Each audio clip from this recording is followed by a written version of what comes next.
बरं संभाजीनगरचं जर म्हणायचं झालं, तर संभाजीनगरमध्ये अनेक जे मोठे नेते होते, त्यांच्याशी तुमचे कायम मतभेद हे चर्चेमध्ये राहिले. विशेषतः चंद्रकांत खैरे असतील, आता संजय शिरसाट असतील, यांच्याशी झालेले तुमचे वाद हे आजही चर्चेचा विषय असतो. हे मतभेद मिटवण्याचा कधी प्रयत्न झाला का? कुठल्याही बाजूनं? हे पहा, मतभेद संघटनेत असल्यावर भांड्याला भांडं लागत असतं. एका कुटुंबात सुद्धा भांड्याला भांडं लागत असतं. आणि राहता राहिला खैरे साहेबाचा मुद्दा, तर खैरे साहेब ज्येष्ठ नेते आहेत. मी त्यांचा आदर करतो. निश्चित राजकीय काम करत असताना त्यांचा माझ्या पाठीवर हात राहिला, आशीर्वाद राहिला. या सगळ्या गोष्टी निश्चित त्यांच्या प्रोत्साहनाच्याच राहिलेल्या आहेत. परंतु काळ जातो तसं नवनवीन संधीसुद्धा नवनवीन कार्यकर्त्यांना भेटली पाहिजे, ही पण भूमिका मी सातत्यानं ठेवलेली आहे.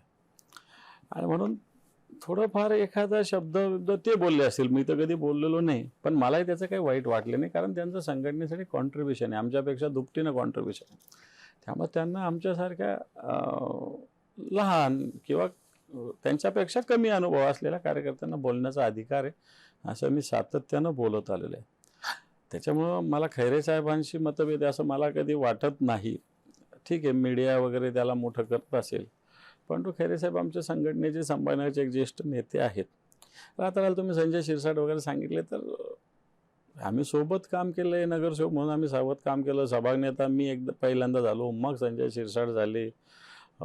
या सगळ्या गोष्टी एकमेकांना कधी सहकार्य, कधी विरोध, कधी सपोर्ट, या सगळ्या गोष्टी आम्ही करत आलेलो आहे. मला असं वाटतं राजकारणाचा तो भाग आहे.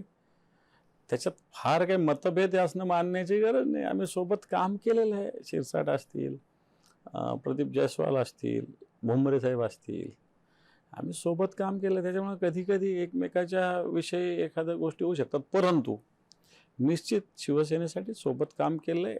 आणि काम करत असताना थोड्या बहुत गोष्टी झाल्या म्हणून त्या मतभेद झाले असं मी तरी नाही मानत.